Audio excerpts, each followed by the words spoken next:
Gulistan news के Delhi studio में आप सबको खुशामदीद, गुड मॉर्निंग, बहुत बहुत इस्तकबाल, आप सभी का स्वागत आप सभी को करते हैं इस खास प्रोग्राम में, खास कार्यक्रम में जिसका नाम है सलाम जीके। हमेशा की तरह आज भी 8:35 से 10 बजे तक हमारा और आपका साथ रहने वाला है। मुख्तलिफ मौज़ूआत इस प्रोग्राम का हिस्सा रहेंगे।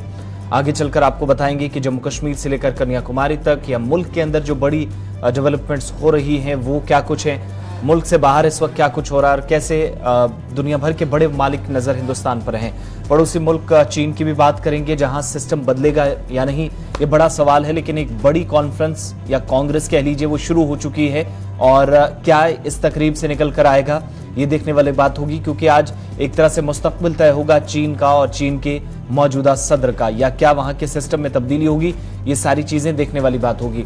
इसके अलावा बाकी जहां तक का ताल्लुक है खबरों का, तो जम्मू कश्मीर और लद्दाख हमारी तरजीहात में रहती हैं। सबसे ज्यादा खबरें आपको इन नॉर्दर्न हिस्सों से मिलती हैं। ग्राउंड जीरो पर क्या कुछ हो रहा है, लेफ्टिनेंट गवर्नर इंतजामिया के कुछ फैसले, अवामी तासुरात, इसके अलावा जम्मू कश्मीर के अंदर सियासी हलचल क्या है, साथ ही सलामती सूरत हाल पर भी बात करेंगे। ये मौज़ूआत आज भी प्रोग्राम का हिस्सा रहेंगे।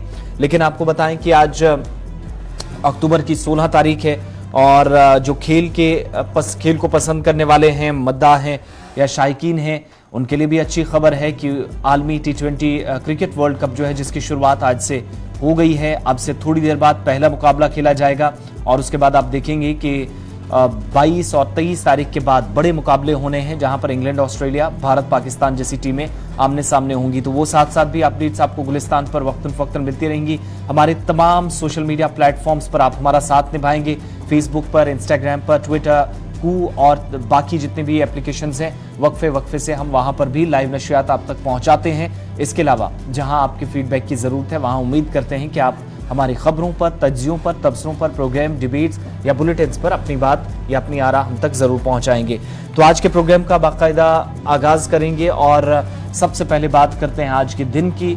खास क्यों है, क्रिकेट के एतबार से हमने आपको बता दिया, लेकिन माजी में आज के दिन क्या कुछ हुआ है। गौहर कुचे मेरे साथ स्टूडियो में मौजूद हैं, बताएंगे हिस्ट्री ऑफ द डे। बहुत बहुत शुक्रिया आसिफ रशीद। तो प्रोग्राम की शुरुआत तय फॉर्मेट के मुताबिक तारीख में आज के दिन के हवाले से, यानी कि आज 16 अक्टूबर है। आज मुल्की और आलमी सतह पर क्या कुछ हुआ, चंद अहम बाकात हैं जो हम आपके साथ शेयर कर रहे हैं। और आज 16 अक्टूबर आज ही के दिन क्या हुआ, 1710 में, यानी कि 16 अक्टूबर 1710 में बरतानवी फौजों ने पूंछ राइल पर कब्जा किया है। वो आज ही का दिन था। और आज ही के दिन साल 1757 में ऑस्ट्रिया की फौज ने जर्मनी के दारुल हुकूमत बर्लिन पर कब्जा कर लिया। वो आज ही का दिन था। और आज ही के दिन साल 1905 में लॉर्ड कर्जन ने बंगाल की पहली तकसीम की है। वो आज ही का दिन था। और आज ही के दिन 16 अक्टूबर 1915 में बरतानिया ने बल्गारिया के खिलाफ ऐलान जंग किया है। वो आज ही का दिन था। और आज ही के दिन 16 अक्टूबर 1939 में दूसरी जंग अजीम के दौरान जर्मनी ने बरतानवी सरजमीन पर पहला हमला किया। वो आज ही का दिन था। और आज ही के दिन साल 1942 में खलीज बंगाल में आए गर्दावी तूफान की वजह से 40,000 अफराद हलाक हुए थे। वो आज ही का दिन था। और आज ही के दिन 16 अक्टूबर 1951 में पाकिस्तान के पहले वज़ीर-ए-आज़म लियाकत अली खान को रावलपिंडी में गोली मारकर कत्ल किया गया। और आज ही के दिन साल 1982 में, यानी कि 16 अक्टूबर 1982 में सोवियत यूनियन ने ज़ेर ज़मीन एटमी तजुर्बा किया। वो आज ही का दिन था।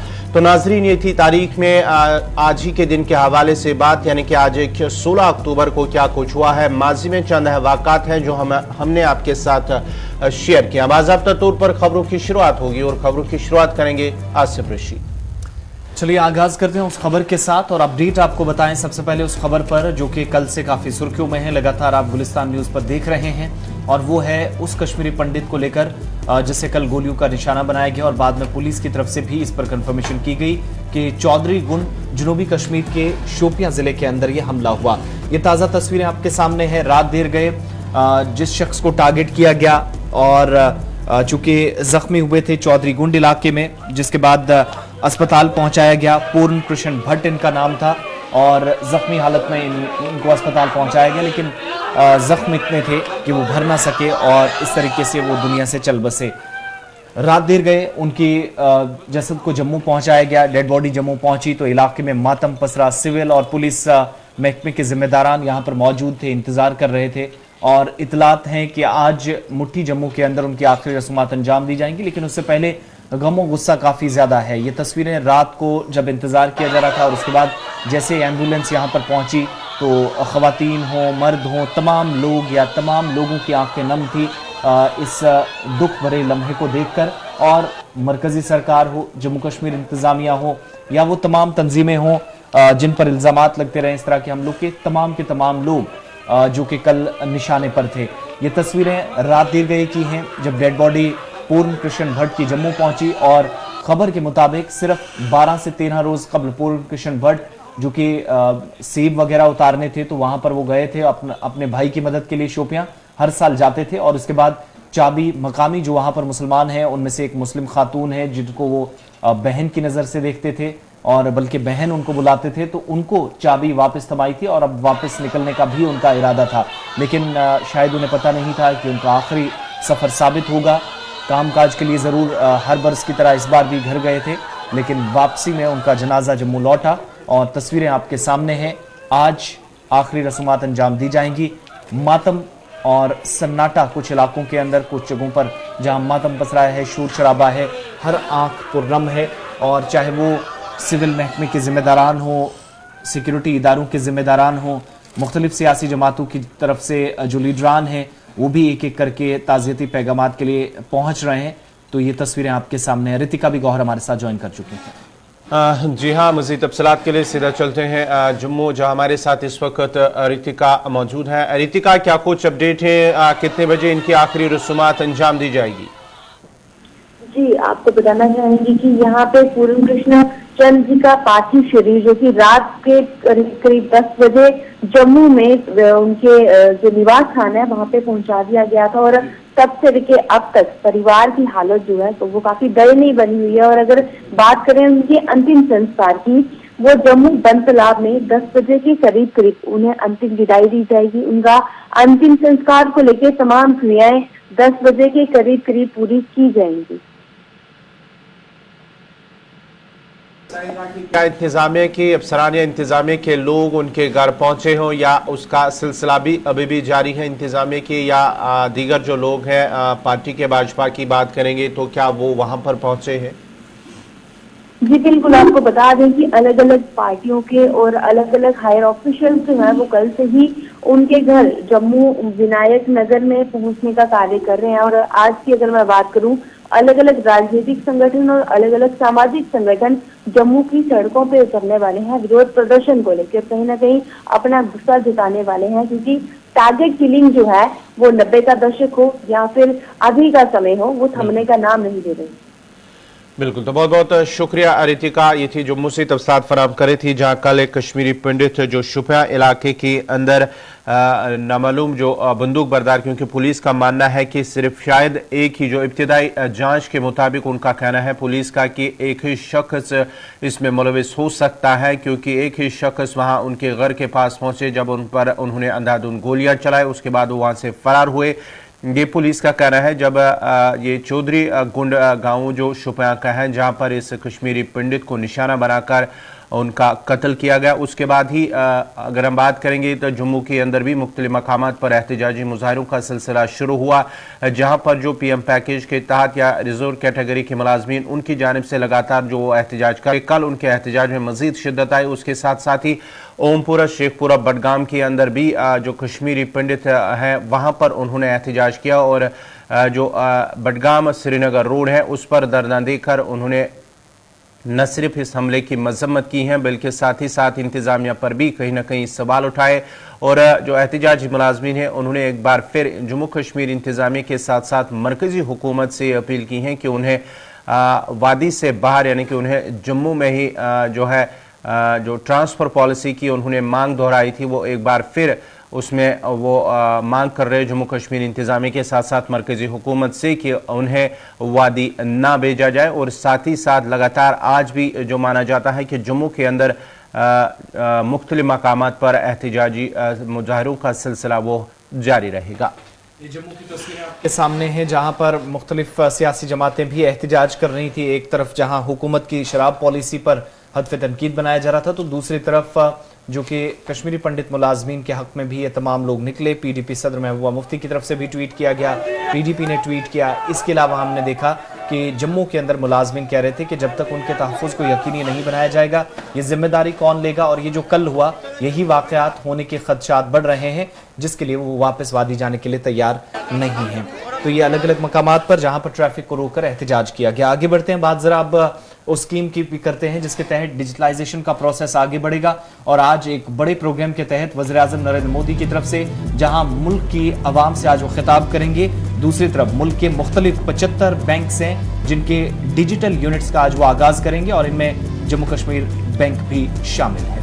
जी हाँ नाज़रीन, वज़ीर आज़म नरेंद्र मोदी आज वीडियो कॉन्फ्रेंसिंग के जरिए तकरीबन 75 जो डिजिटल बैंक यूनिट्स हैं उनका आज इफ्तिताह करेंगे और उसके साथ साथ ही जम्मू के अंदर एक और श्रीनगर के अंदर एक यूनिट उसका भी इफ्तिताह करेंगे। और साथ ही साथ श्रीनगर की अगर हम बात करेंगे तो ये लाल चौक के अंदर ये यूनिट जो है उसका इफ्तिताह होगा, जहाँ पर नेशनल कॉन्फ्रेंस के जो member parliament doctor Farooq Abdullah, उसके साथ साथ ही जो मरकज़ी वज़ीर ममलिकत जो बराए सेहत हैं और प्रवीण पवार, वो भी इस तकरीब में वहाँ पर मौजूद रहेंगे जब वज़ीर आज़म वीडियो कॉन्फ्रेंसिंग के ज़रिए इसका इफ्तिताह करेंगे। उसके साथ साथ ही वो वीडियो कॉन्फ्रेंसिंग के ज़रिए खिताब भी करेंगे।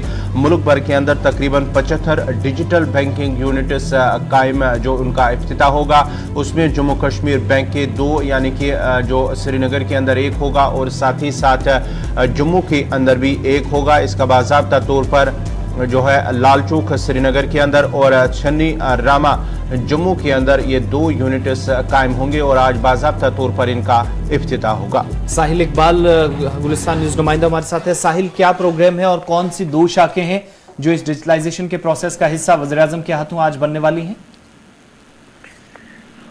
जी असल बिल्कुल, जिस तरह से आपने कहा कि ऑनलाइन मोड पर जो है खुल सकती हैं, तो इसके हवाले से तफसीलात जो हैं वो श्रीनगर में है 2 जेके बैंक की शाखें, उनको जो है देखा जा सकता है इस दौरान। और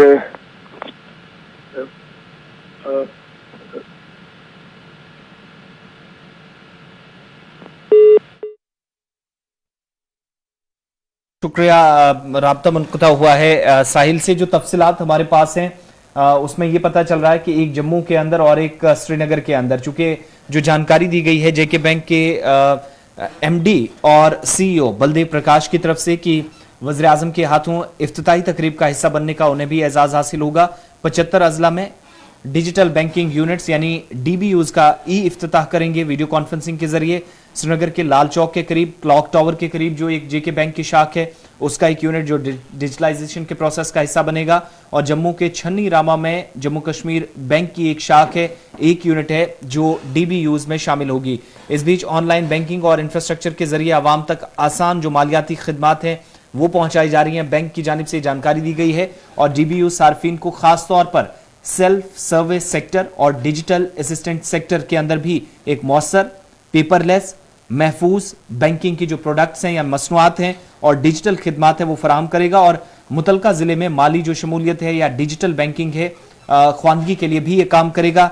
ये 24 घंटे खुले रहेंगी और तकरीबन तमाम बैंकिंग खिदमात सेल्फ सर्विस मोड के जरिए साल भर के लिए दस्तयाब की जाएंगी। शुरुआत आज इसकी होगी और जहां पर जम्मू कश्मीर के इन 2 यूनिट्स को भी, बैंक के 2 यूनिट्स को छन्नी रामा जम्मू के अंदर और श्रीनगर के लाल चौक घंटाघर के करीब जो बैंक की शाख है उसको इसमें शामिल किया गया है। तो वज़ीर आज़म वीडियो कॉन्फ्रेंसिंग के जरिए इसका इफ्तिताह करेंगे। अब वक्त यहाँ पर एक छोटे से ब्रेक का है। ब्रेक के उस पार जब वापस लौटेंगे तो आपको कुछ और अहम खबरें भी बताएंगे, कुछ ताज़ा तरीन अपडेट्स, सरकार के कुछ और फैसले। हमारे साथ रहिएगा।